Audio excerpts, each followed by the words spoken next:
ರಾಮಕೃಷ್ಣ ಅವರೇ, ನೀವು ಹೇಳಿದ್ರಿ, ಅನಿಲ್ ಅವರು ಹೇಳಿದ್ರಿ, ಶರಣ್ ಅವರೇ, ನೋಡಿ, ಪತ್ರಕರ್ತರಾಗಿ ನೀವು ಎಲ್ಲ ಆಗು ಹೋಗುಗಳನ್ನ ಗಮನಿಸ್ತಿರ್ತೀರಿ.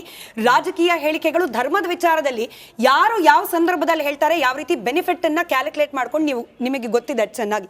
ಸಿದ್ದರಾಮಯ್ಯ ಅವರ ಹೇಳಿಕೆಯನ್ನ ಗಮನಿಸಿದ್ರೆ ಇದು ಬಹುತ್ವದ ರಾಷ್ಟ್ರ, ಇಲ್ಲಿ ಮುಸಲ್ಮಾನರು ಇದ್ದಾರೆ, ಕ್ರಿಶ್ಚಿಯನ್ನರು ಇದ್ದಾರೆ ಅನ್ನೋ ಸಿದ್ದರಾಮಯ್ಯ ಅವರು ಅಲ್ಪಸಂಖ್ಯಾತರಿಗೆ ವಿಶೇಷವಾದ ಅನುದಾನವನ್ನ ಕೊಡ್ತಾರೆ. ಬಹುಸಂಖ್ಯಾತರಾದ ಹಿಂದೂಗಳನ್ನ ಇದನ್ನ ಯಾವ ರೀತಿ ಗಮನಿಸಬೇಕು? ಪೊಲಿಟಿಕಲಿ ಒಬ್ಬ ರಾಜ್ಯದ ಮುಖ್ಯಮಂತ್ರಿಯಾಗಿ ನೀಡುವ ಹೇಳಿಕೆಯನ್ನ ಮತದಾರರು ಯಾವ ರೀತಿ ಗಮನಿಸಬೇಕು?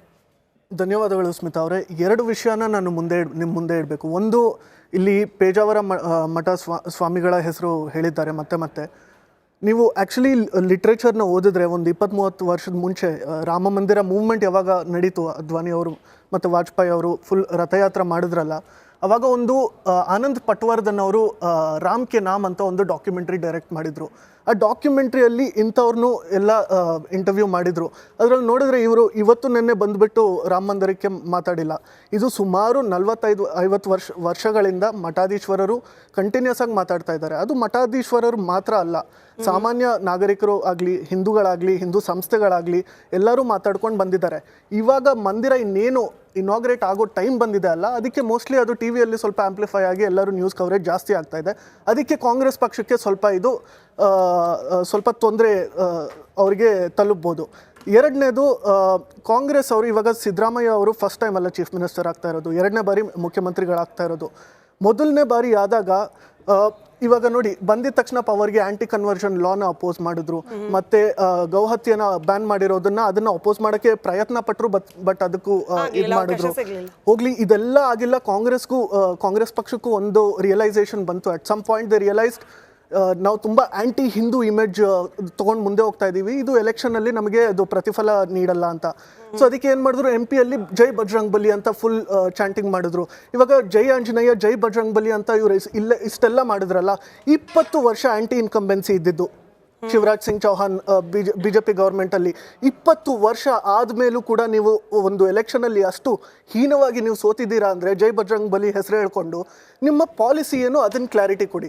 ನಿಮ್ಮ ಸೆಂಟ್ರಲ್ ಒಂದು ಪಾಲಿಸಿ ಇರುತ್ತೆ, ಮಧ್ಯಪ್ರದೇಶಲ್ಲಿ ಒಂದು ಪಾಲಿಸಿ ಇರುತ್ತೆ, ಕರ್ನಾಟಕದಲ್ಲಿ ಒಂದು ಪಾಲಿಸಿ ಇರುತ್ತೆ. ಹೋಗಲಿ, ಸಿದ್ದರಾಮಯ್ಯ ಅವರು ಅವ್ರ ಮನಸ್ಸಲ್ಲಿ ಏನಿದೆ ಅವ್ರು ಹೇಳಿದ್ದಾರೆ.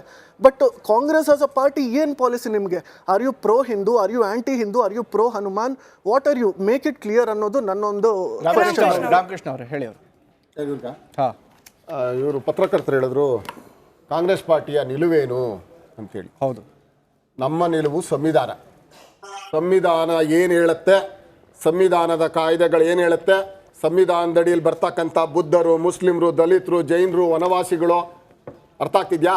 ಇವರೆಲ್ಲರನ್ನು ಕೂಡ ಒಳಗೊಂಡಂಥ ಒಂದು ಸಂವಿಧಾನ ಏನಿದೆ, ನಾವು ಆ ಸಂವಿಧಾನದ ಅಡಿ ಒಳಗಡೆ ದಿನನಿತ್ಯದ ಜೀವನ ಬದುಕು ಏನಿದೆ ಅಂತಕ್ಕಂಥದ್ದನ್ನು ಕಾನೂನು ಕಟ್ಟಡಗಳ ಮೂಲಕ ನಡೆಸ್ಕೊಂಡು ಹೋಗ್ತಕ್ಕಂಥ ದೇಶ ಇದೆಯಲ್ಲ, ಅದು ನನ್ನ ಭಕ್ತಿ, ದೈವ, ಆರಾಧನೆ ಎಲ್ಲ ನನ್ನ ಮನಸ್ಸಿನೊಳಗೆ ಇಟ್ಕೊಂಡಿರ್ತೀನಿ, ದಿನನಿತ್ಯದ ಆಚರಣೆ ಒಳಗೆ ಇಟ್ಕೊಂಡಿರ್ತೀನಿ. ಆದ್ರೆ ನಾನು ಹೊರಗಡೆ ಬಂದಾಗ ಸಂವಿಧಾನವನ್ನ ಎಡೆಬಿಡದೆ ನಿಮ್ಮ ಪ್ರಕಾರ ಹಿಂದೂ ರಾಷ್ಟ್ರ ಅಂತಂದ್ರೆ, ಹಿಂದೂ ರಾಷ್ಟ್ರ ಅನ್ನೋ ಹೆಸರು ಬಂದ ತಕ್ಷಣ ಇಲ್ಲಿರೋ ಕ್ರಿಶ್ಚಿಯನರನ್ನ, ಇಲ್ಲಿರುವ ಮುಸಲ್ಮಾನರನ್ನ, ಇಲ್ಲಿರುವ ಇತರೆ ಧರ್ಮೀಯರನ್ನ ಆಚೆ ತಳ್ಳಬೇಕು ಅಂತ ಯಾರು ಹೇಳಿದ್ರು?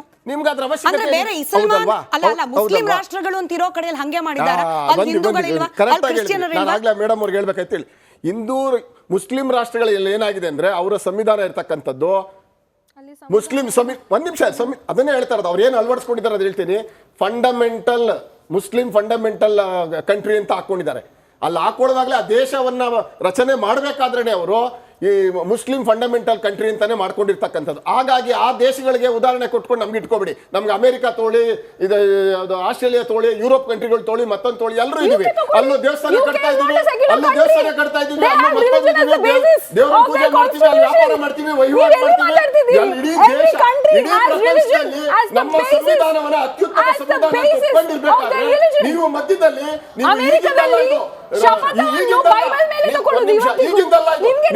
ಮೊದಲಿಂದಲೂ ಕೂಡ ನಿಮ್ಮ ವಿರೋಧ ಇರ್ತಕ್ಕಂಥದ್ದು ಈ ಸಂವಿಧಾನದ ವಿರೋಧ, ಈ ಬಾವುಟದ ವಿರೋಧ, ವಿರೋಧ. ಹಾಗಾಗಿ ನೀವು ಯಾವಾಗಲೂ ಕೂಡ ಅದನ್ನ ಕಾಂಗ್ರೆಸ್ ಮೇಲೆ ನೀವು ಗುಬೆ ಕೂರಿಸ್ತಕ್ಕಂಥ ಕೆಲಸ ಮಾಡಿ ರಾಜಕೀಯ ಅಜೆಂಡಾಗಳನ್ನ ದಯವಿಟ್ಟು ಇಲ್ಲಿಗೆ ನಿಲ್ಲಿಸಬೇಕು ಅಂತ ಹೇಳಿ ನಾನು ಕೇಳ್ಕೊಳ್ತಾ ಇದ್ದೀನಿ.